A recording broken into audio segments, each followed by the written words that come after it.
My name's Dave DeBow, founder of MoneyPartnerFormula.com, and this show is built for everyday real estate investors who are actively doing deals and looking to scale using other people's money. So if you're an active real estate investor and you want to get featured on this show to talk about your own real estate and capital raising experiences, then just go to daveinterviewsyou.com. Now let's get rolling with this episode, and remember to subscribe for daily interview content. All right, guys, welcome to Property Profits Podcast. I'm your co-host, Bryce Kaminsky, filling in for the fearless Dave DeBow. And if you've ever been curious about building wealth through real estate while maintaining a corporate career, my guest today, Monica Simpson from Augusta, Georgia, has not only cracked the code, but is also empowering women to do the same. Welcome to the show, Monica. Thank you. Thank you so much for having me. Yeah, it's always my pleasure to get, especially people who are helping other people climb the ladder. You know, there seems to be this thing that we do, and once we hit a certain plateau or a certain level, that we almost wish, oh, I wish someone would have spent 5 minutes with me and showed me the ropes at that level. So it's always good to be giving back to the people that are looking up to us. So let's rewind it a little bit, go to the beginning. How did you get started in real estate?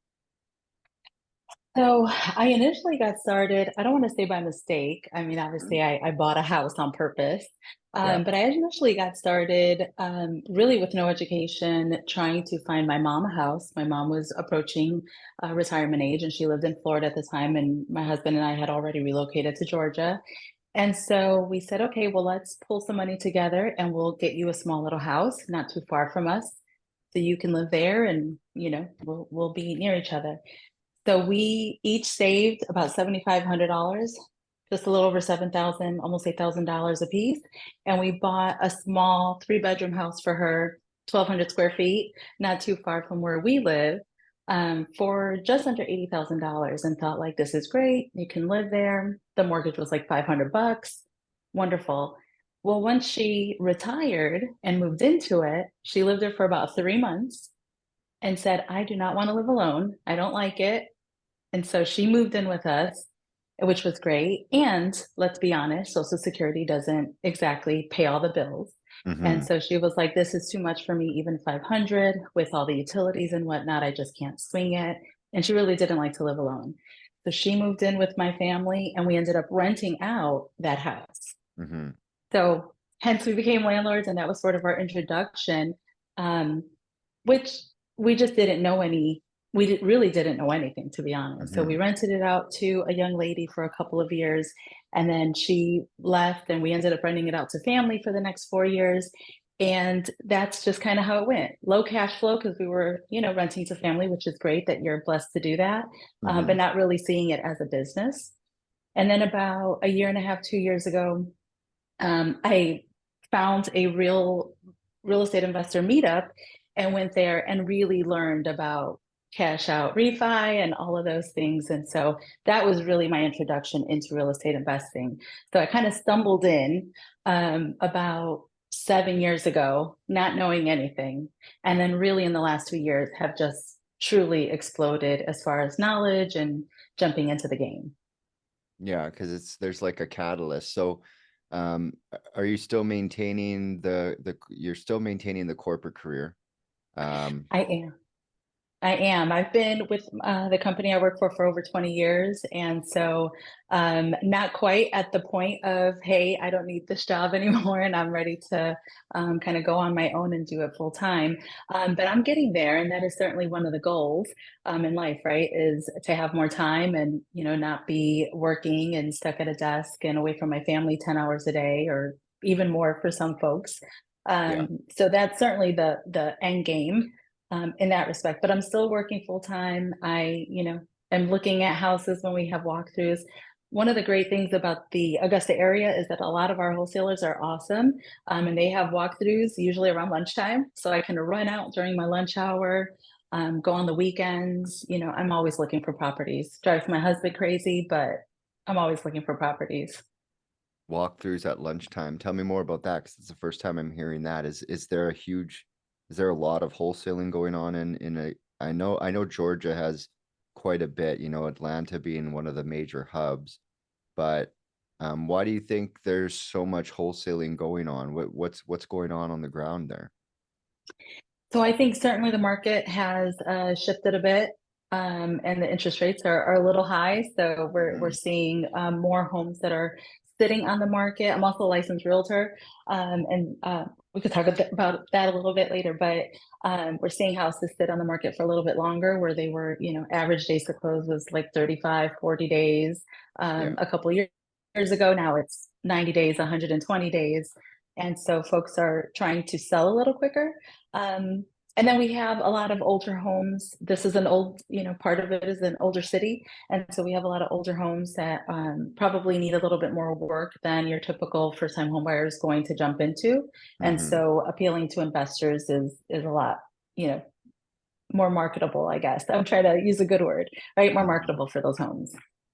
Well, we investors only need to see something for 5 minutes. We're not going to walk That's it. around and like you can probably within like the first like 10 steps as you walk into something, if it's not level, if it has a smell, you can pretty much like you don't even have to go down in the basement or whatever. I always go straight for the Absolutely. basement because you go down there and you're like, yep, Yeah. I'm out, or yep, looks good. And now you can consider the rest of the property. So how many properties over the last 2 years since you've been taking it more, I guess, to use the word seriously, as your education has kind of opened your eyes to what what is possible? So what kind of acquisition pace are you doing, and are you happy with it?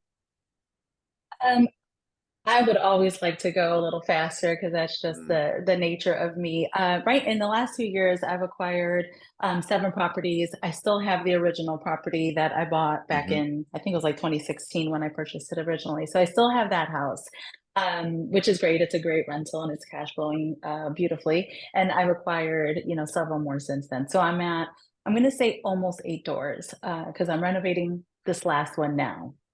Have you So it's been messing with the equity of the first one yet, or have you stated? So I did one time when I learned about the cash out refi because I didn't even know it was a thing. I mean, I I mean, truly went 80 grand in. on 120, maybe you took out like 50K out of the property by that Exactly. point. Yeah. Exactly. So I took out just around 60,000. Still have some equity in it because it appraised much higher, but I didn't want to take all of it. But that 60,000 gave me the capital to, put the Start down rolling. payment on the next 3. Yeah. So and acquired those pretty quickly. I think I did one like in July and then September and then December. So it was like boom, boom, boom. Okay, so um, what's the average acquisition and what's the average exit in your market there for people who are wondering how you're cash flowing out there?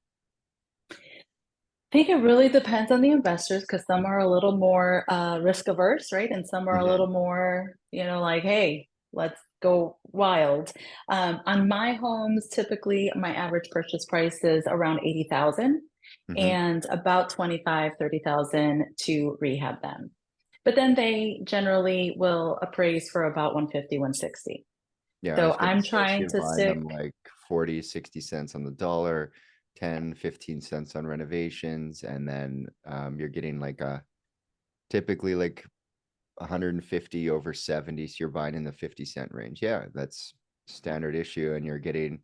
Now tell me about, because this is the one tricky part as people going down the Burr method is, um, how is the bank treating you on the refinance?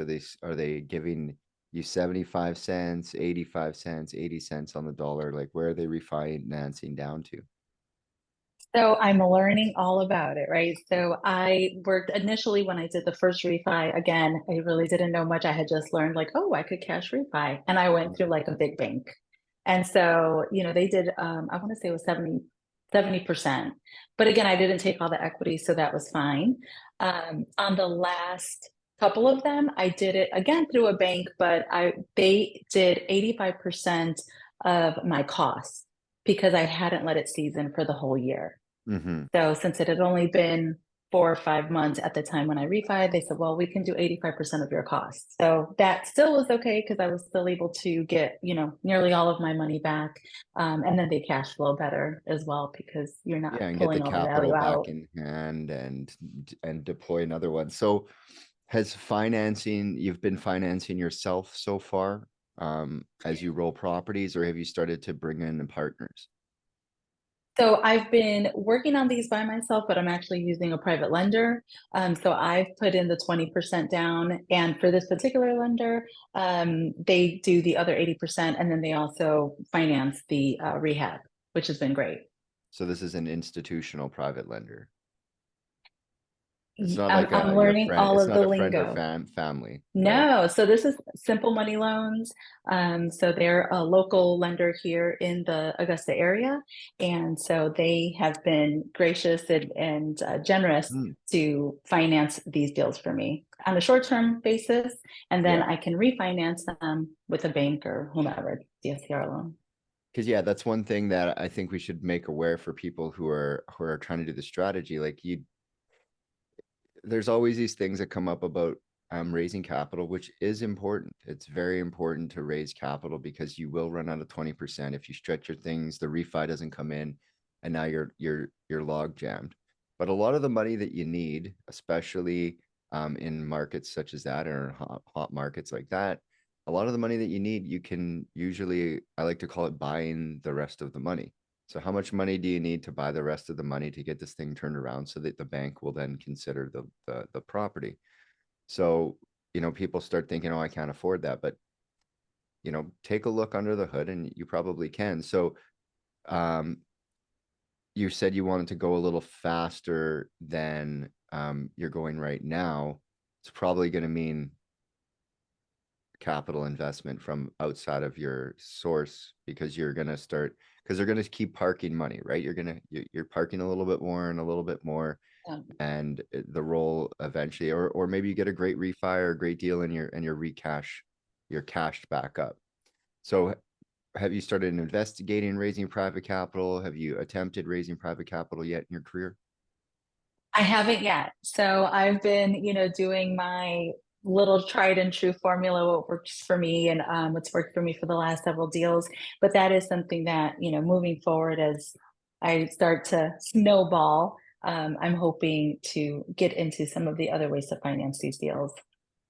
Yeah, a big one too is subject to and vendor financing, so that they leave the 20% as a note or they sell it back to you. Like there's lots of different ways to get into properties. So people listening at home, lots of different ways to get into properties, but you do need to get educated on how to wrestle with these different things.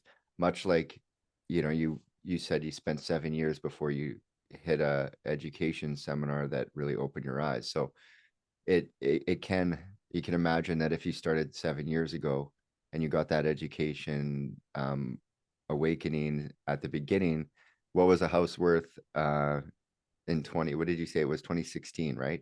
I think it was 2016. Like I said, I bought it for just under 80,000, and I think it was on. I'm going to say Zillow because I really didn't know what a Hmm. CMA or any of or ARV was at that point. But I want to say it was probably around 115, 120,000. So I still thought like, ooh, I got this great house. It just needed paint. And so how What is much it? is that Lipstick on a house worth pig. today? About 205,000.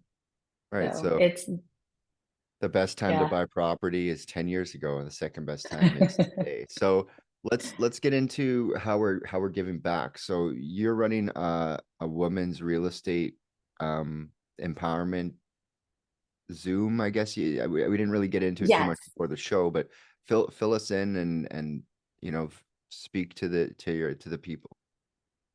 Yeah, so I'll go back just a little bit just to kind of give some context into the why.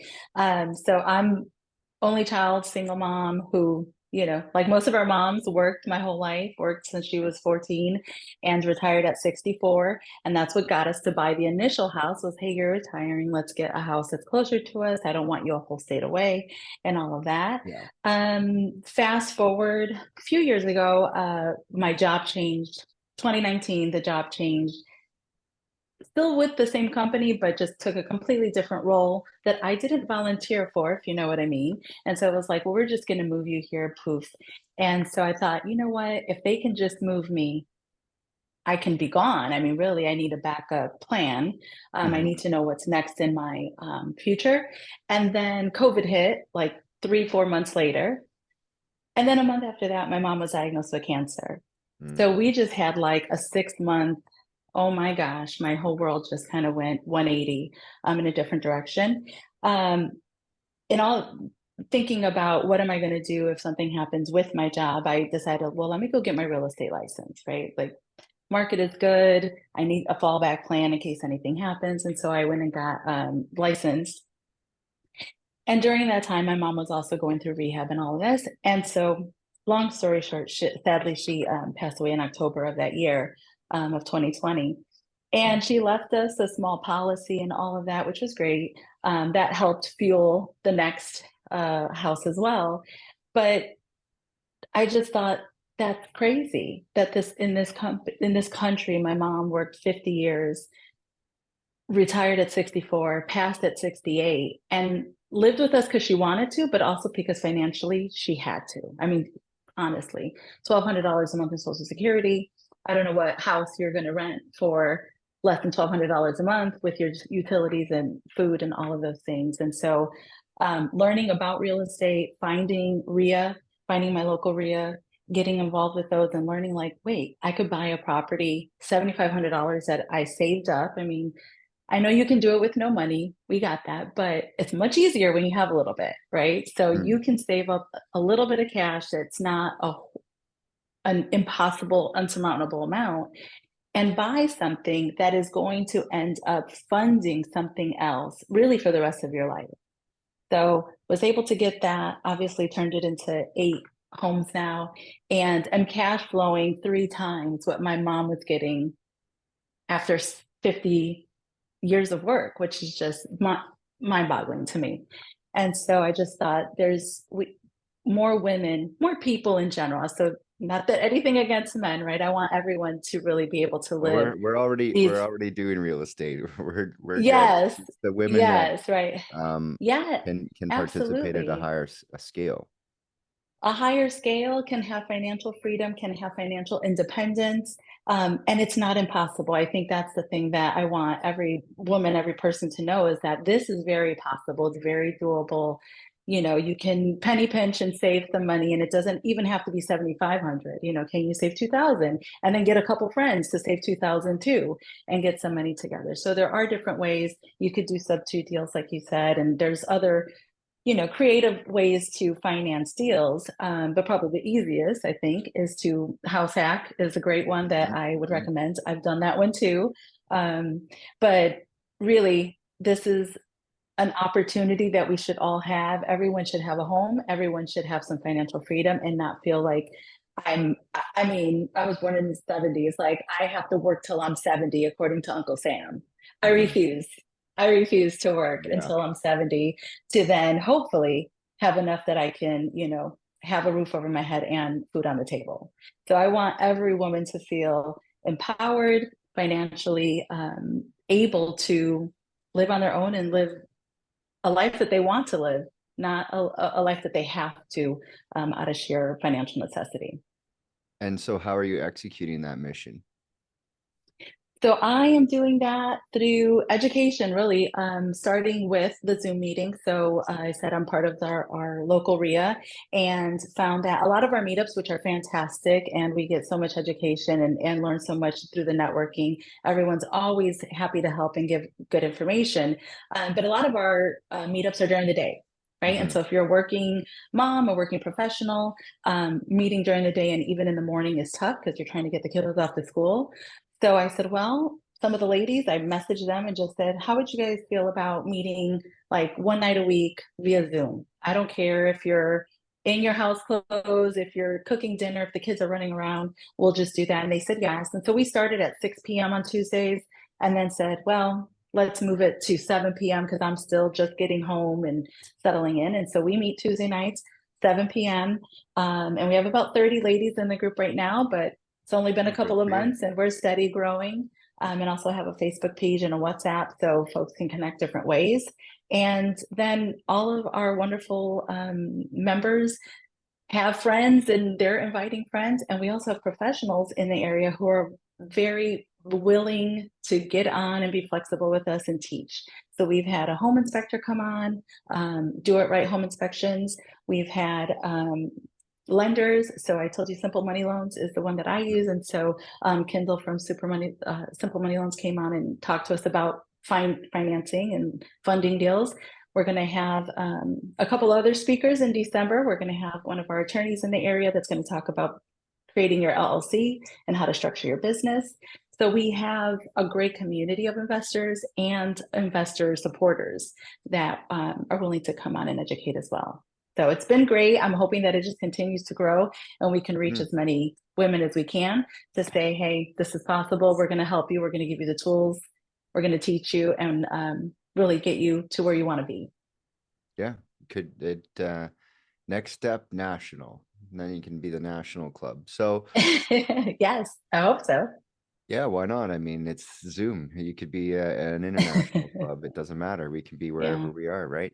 So if people want to like find out more about what it is that you do and connect with you about the club, how do they find you? What should they do?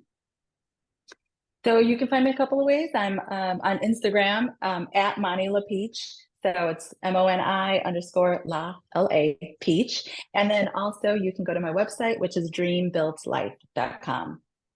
I have all kinds of information on getting involved with the group, seeing my story. Obviously, you can connect with me there. You can contact me and get on the mailing list, and then you'll get all the information, all of the events, and those types of things.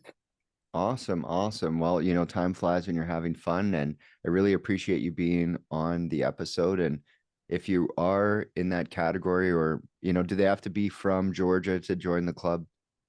They do not have to be from Georgia. It's a Zoom. So like you said, you Yeah. can join from anywhere, hop on, because we've we're got a really pretty just wide sharing. audience. So, you know, check it out.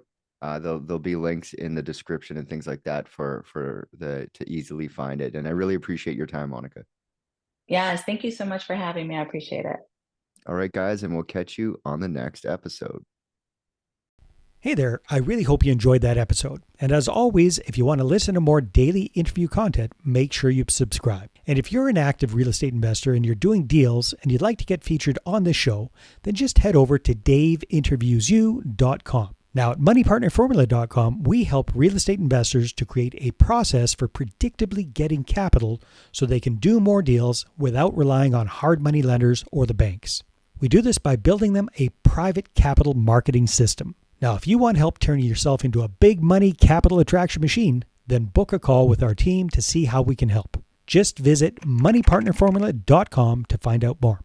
All right, take care, and we'll see you on the next interview.